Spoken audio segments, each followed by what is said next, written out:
So this handsome man is Jay, and he's came in because his owner thought he got a bee sting on his ear. And you can see this swollen pinna here. So I've had a wee look, and I can feel that's actually fluid in there. So I'm going to pop a wee needle in and just see what we can get out. Now this is most likely going to be a haematoma, and they're commonly due to an ear infection or something else going on with their ears. So I've had a look down his ears, and this one, if you actually look at it, is quite sort of like elephant skin. It's quite thickened, and if I stick my wee nose in there and smell it, it does smell a wee bit yeasty. So I've done a wee smear of that, and I have confirmed there is some yeast there, so we have to treat the ear infection as well as the actual haematoma on the ear. So we've actually popped a wee needle into that bulge, and as you can see, the bulge is gone now, pretty much. It's looking pretty normal. And what I got out was this. So this is a bloody serum, which means that the ear has popped a little vessel inside the ear and is leaking out and is just stretching that skin and allowing that to bulge. So the problem we have is that's actually going to refill. The blood vessel won't have quite stopped, and it will just keep slowly leaking. So this needs really a surgical procedure. There's various ways of draining it. So get it checked out and they'll give you the best option.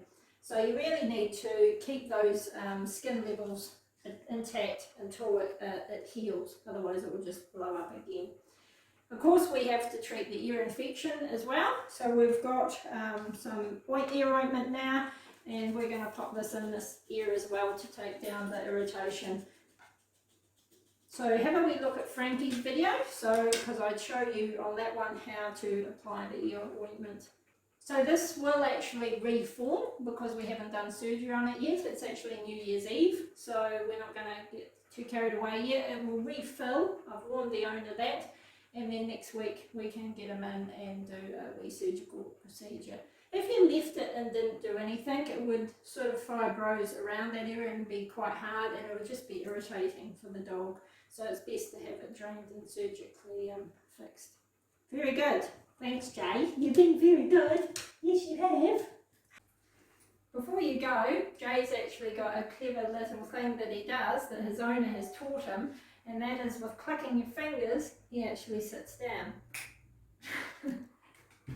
Or lies down, as the case may be. But usually he sits. But well done. And I actually haven't come across that ever before, and I think that's such a cool trick. You know, often they do respond more to hand signals. I know I do wait with my dog, or stay and have a hand. But yeah, certainly a lot of dogs do respond better.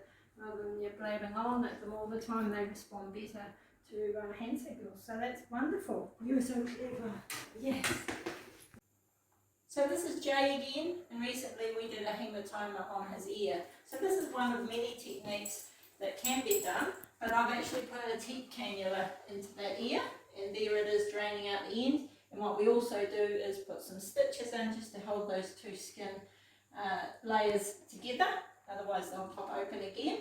So he's had it in for about a week now, and so we're just going to take that drain out. We're going to leave the stitches in, because I find if we take them out too soon, then they tend to pop open again and fill up. So we're going to take that drain out now and see how it goes.